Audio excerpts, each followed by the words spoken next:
एका शाळेची गच्ची. साधारण रात्री 2ची वेळ असेल. काळोभोर आकाश. अमावस्या असल्यामुळं चंद्रही नव्हता. होते ते फक्त लुकलुकणाऱ्या चांदण्या आणि तारे. मी साधारण 10वी किंवा 11वीत असेन.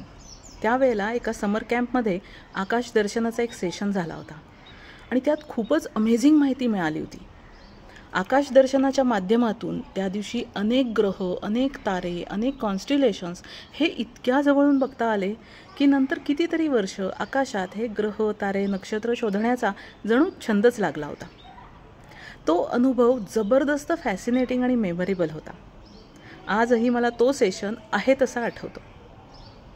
त्यात एक खूप इंटरेस्टिंग गोष्ट त्या दिवशी कळली होती. ती म्हणजे अवकाशामध्ये साधारण 4 ताऱ्यांचा एक समूह दिसतो, ज्याला गेटवे ऑफ हेवन म्हणतात.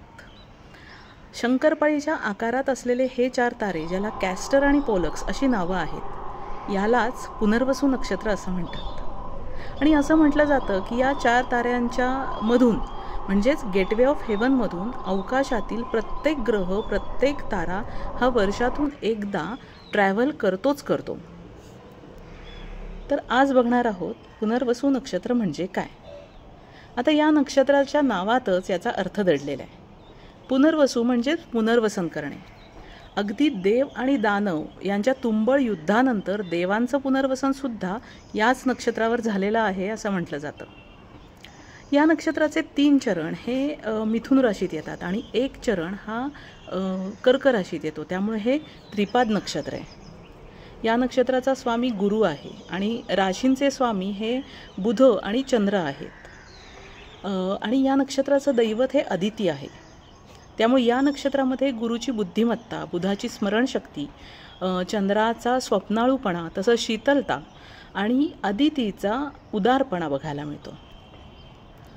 हे सुलोचनी नक्षत्र असल्यामुळं या नक्षत्रावर जर वस्तू हरवली तर ती कितीही प्रयत्न केले तरी बिलकुल सापडत नाही.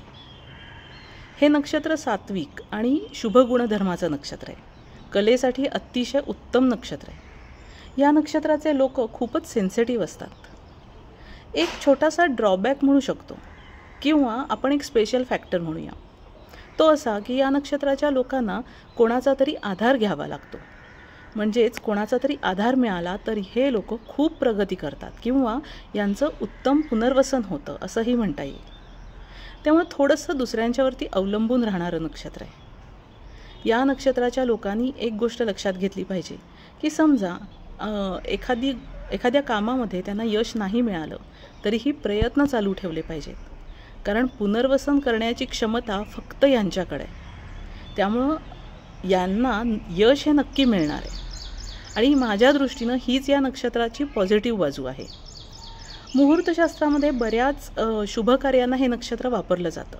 जसं बारसं असेल, मुंज असेल, विद्यारंभ असेल, औषध घेणे असेल, नवीन वाहन खरेदीसाठी असेल, नृत्य किंवा गायनाचे वर्ग चालू करण्यासाठी असेल, यासारख्या अनेक कामांना हे नक्षत्र चांगलं आहे. विवाहाला मात्र हे नक्षत्र फारसं वापरलं जात नाही. पण जर एखाद्याचं सेकंड मॅरेज असेल तर मात्र हे नक्षत्राचा वापर नक्की करतात, कारण त्यामध्ये पुनर्वसन हा भाग येतो. तसंच दत्तक विधीसाठी सुद्धा हे नक्षत्र विचारात घेतलं जातं. हे चर आणि तिर्यनमुखी नक्षत्र आहे. त्यामुळं या नक्षत्रावर नांगरणी, पेरणी, लागवड करणे ह्या कामांसाठी हे नक्षत्र चांगलं आहे. या नक्षत्राचा उपयोग जर निर्वासितांचं, धरणग्रस्तांचं पुनर्वसन करण्यासाठी केला ना तर त्यांचं पुनर्वसन हे यशस्वी ठरू शकतं.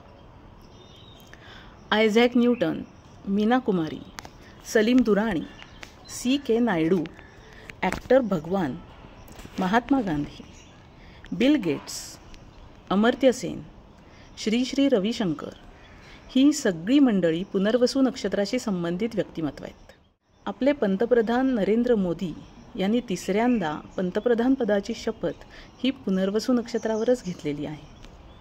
अशाच पद्धतीनं अजून बऱ्याच गोष्टी उलगडता येतील. तुम्ही पण काही अभ्यास करत असाल तर मलाही ऐकायला आवडणार आहे. थँक्यू. सापेक्षचं यूट्यूब चॅनल लाईक करा, शेअर करा, सबस्क्राईब करा.